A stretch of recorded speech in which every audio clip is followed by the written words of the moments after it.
आज सीखते हैं रोमन अंक। रोमन अंक एक ऐसी संख्या है जो हर एग्जाम में पूछा जाता है। जैसे 1 2 3 4 5 6 7 8 9 10 11 12 13 14 ऐसे 10 20 30 50 ऐसी सारी संख्याएं हैं। जैसे 100 500 1000 तो ऐसी संख्याओं के लिए एक रोमन संख्या बना हुआ है जो शॉर्टकट विधि से हम लोग समझते हैं। समझने का तात्पर्य ये है कि हम लोग एक साथ दो अंक पढ़ेंगे। जैसे एक हिंदी का अंक होता है, एक रोमन अंक होता है। तो आइए वीडियो के माध्यम से देखते हैं।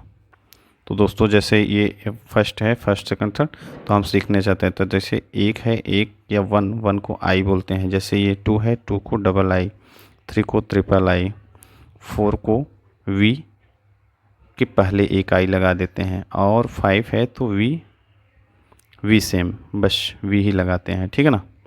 तो 6 है वी आई, 7 है वी डबल आई, और 8 है तो ट्रिपल आई, और 9 है तो x लिखेंगे, उसके आगे लेफ़्ट साइड में i लगा देंगे, और 10 है तो x, अगर 20 है तो डबल x, अगर 30 है तो ट्रिपल x, और अगर 40 है तो l x, और 50 है तो l, और 60 है तो l x, और अगर 100 है तो 100 बहुत ही बार क्वेश्चन पूछा गया है। तो ये सामान्य तौर से सी का जो सिंबल होता है वो 100 के तौर पर आता है। अब आता है जैसे 500 भी कई प्रश्न में पूछा गया है, सीटेट के एग्ज़ाम में कई बार पूछा गया। तो ये डी से सी डी, और अगर 1000 है तो एम से डिनोटेड किया जाता है। तो ये सब कॉमन वे में हमें याद करना होगा। तो एक ऐसा रूल है जो हम रूल को भी समझेंगे थोड़ा सा। जैसे आई एक्स सी है तथा एम संकेत अधिक से अधिक 3 बार लगातार लिखे जा सकते हैं। जैसे अभी जैसे 3 का हम लिखे थे ट्रिपल आई, ठीक है ना, और जैसे 30 का हमने लिखा था ट्रिपल एक्स, ठीक है। और m मान लीजिए 3000 हो तो ट्रिपल m लिख सकते हैं, ठीक है ना। ऐसे लिखा जा सकता है। जैसे v l तथा d संकेत लगातार दोहराए नहीं जाते हैं। v नहीं लिखा जाएगा कभी, ठीक है ना। l नहीं लिखा जाएगा। जैसे d और d नहीं लिखा जाएगा।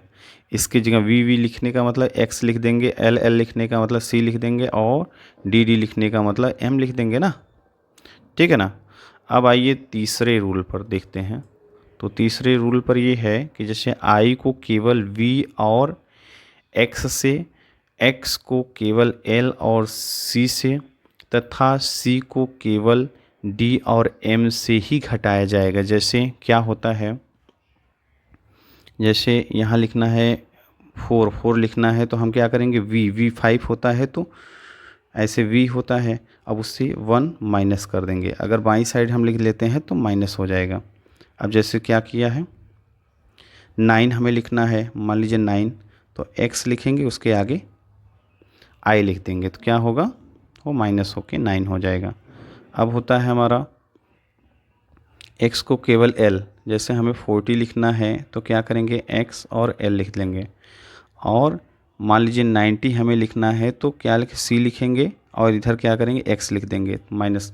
तो ये रूल होते हैं, हमें समझना होगा। जैसे c को केवल d से ही हमें घटाना। जैसे 400 है, 400 है, तो हम क्या करेंगे, d और इधर c कर देंगे। मान लीजिए हम 900 है, 900 को हम लिख सकते हैं m और इधर c लिख देंगे, तो क्या हो जाएगा, ये 900 हो जाएगा, ठीक है ना। आइए कुछ एग्जांपल हम सॉल्व करते हैं। तो एग्जांपल में मान लीजिए 90 का हमें रोमन अंक निकालना है, तो हम क्या करेंगे, 90 में हम क्या करेंगे, 100 माइनस 10 कर देंगे। तो 100 क्या होता है, 100 को c हम लिखेंगे, c, और उसके अगर यहाँ माइनस करते हैं तो सबसे पहले रोमन का रूल है कि बाएं साइड में करेंगे, तो 10 माइनस करेंगे, तो ये हमारा क्या हो जाएगा। अगर कभी प्रश्न पूछा जाता है कि आप 90 का सिंबल में लिखिए, संकेत में लिखिए रोमन के, तो हम रोमन में क्या लिखेंगे, XC, ठीक है ना। अब मान लीजिए दूसरा हमें क्या दिया है, 60 का निकालने के लिए। 60 में हम क्या करेंगे, 50 + 10 कर देंगे, 50 + 10 कर देंगे तो 50 का क्या होता है, L होता है। तो प्लस करना है, प्लस हुआ है तो इधर लिख लेंगे दाहिने साइड। तो आपको समझ में आ रहा हो तो लगातार पूरे प्रश्न देखिएगा। अब आइए देखते हैं, थर्ड क्वेश्चन है 69। अब 69 में क्या करेंगे, 60 प्लस 9 है, ठीक है ना। तो 69 है तो 60 का हम क्या लिखते हैं, LX, ठीक। 9 का हम क्या लिखते हैं, 9 का हम क्या लिखते हैं आप लोग बताइए, प्लस IX। तो इसे पूरा पूरा हम क्या लिख देंगे, LXIX, ठीक। अब आइए, हमारा क्या है, चौथा नंबर क्या है, 98। अब 98 में क्या करेंगे, 98 तो बहुत ही सामान्य है कि 100 में क्या माइनस कर दो, 2। तो 100 मतलब क्या है, C होता है, क्या माइनस करना है, 2। तो डबल लाइन में डबल I कर देंगे तो ये हमारा आंसर हो जाएगी। ये चारों हमें आंसर में ऐसे ही प्रश्न सॉल्व होते हैं रोमन के। तो ये इम्पॉर्टेंट है, नंबर सिस्टम का वेरी मोस्ट इम्पॉर्टेंट। इसे आप लोग अभ्यास करें और हर एग्ज़ाम में पाते हैं। सीटेट के एग्ज़ाम में वेरी मोस्ट इम्पॉर्टेंट एक प्रश्न पूछा ही जाता है।